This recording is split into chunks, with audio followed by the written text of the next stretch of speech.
everyone, my name's Danielle and welcome to another episode of Board Game Bakes. This week we're going to feature Trekking Through History, which is by Underdog Games, and it's live on Kickstarter now. So when you're done watching this video, click the link down below to check out the game. In the game, you're able to draw cards from the table, and those have specific dates on them and fun little facts. When you collect them, you get benefits that help you get points.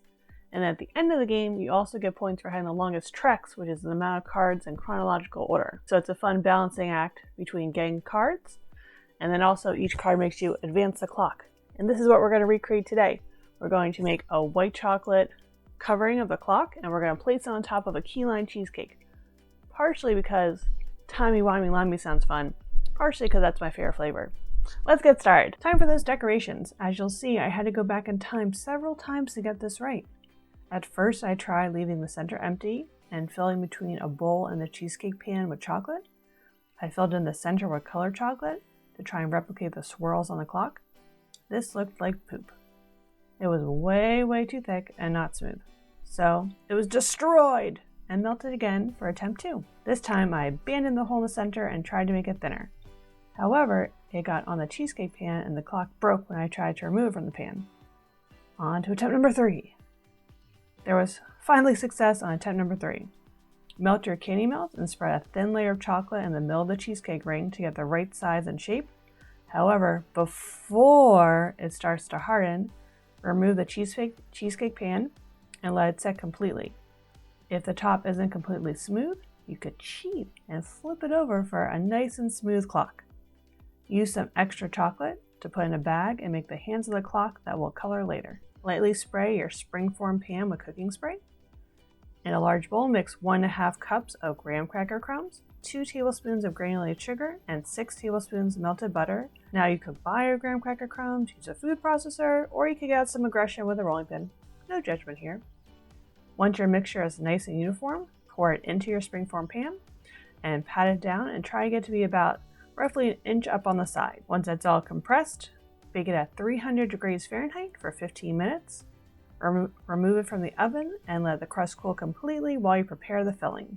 To make your cheesecake filling, mix 3 8-ounce blocks of softened cream cheese with 1 cup granulated sugar, the zest from 1 lime, and 1 tablespoon of cornstarch. And you want to mix that until it's nice and smooth.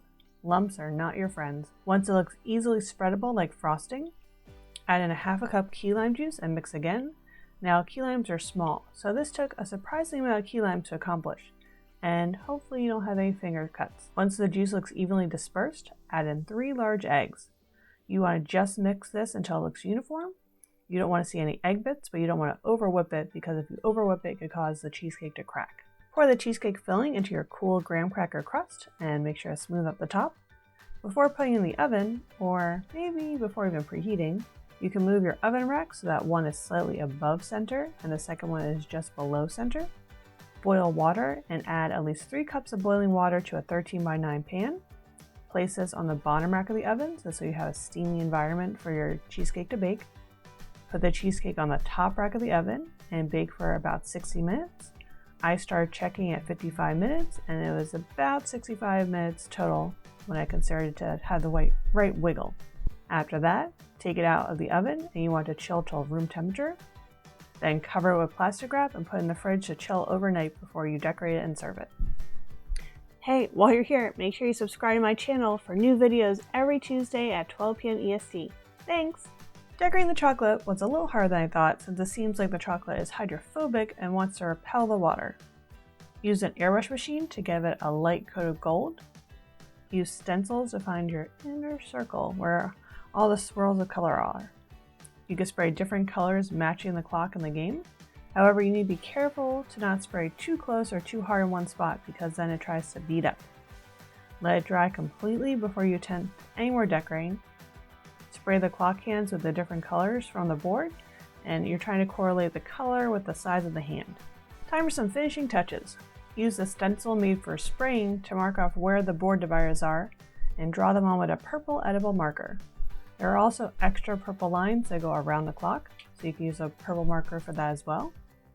Have some fun with your edible markers to add more details and swirls to the center part.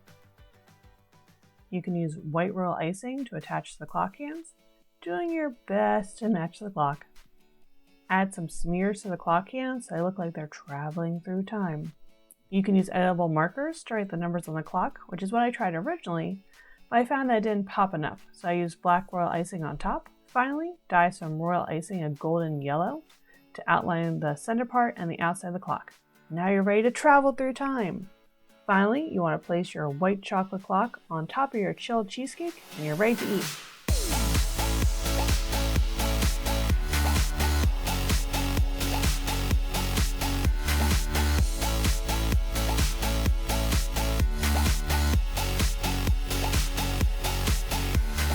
And watch all of your hard work showered to pieces. At least it's tasty and pretty while it lasted. Thanks for watching another episode of Board Game Bakes. I hope you enjoyed seeing how you can make this white chocolate topper that I chose to put on a cheesecake, but you can really put on whatever dessert you want. So it's kind of fun to just add a little board game flair to any dessert you have. Key Lime Cheesecake is my favorite cheesecake. What's your favorite cheesecake? And also, don't forget to check out the Kickstarter, since Trekking Through History is live on Kickstarter now. Keep playing games and keep them sweet. Bye!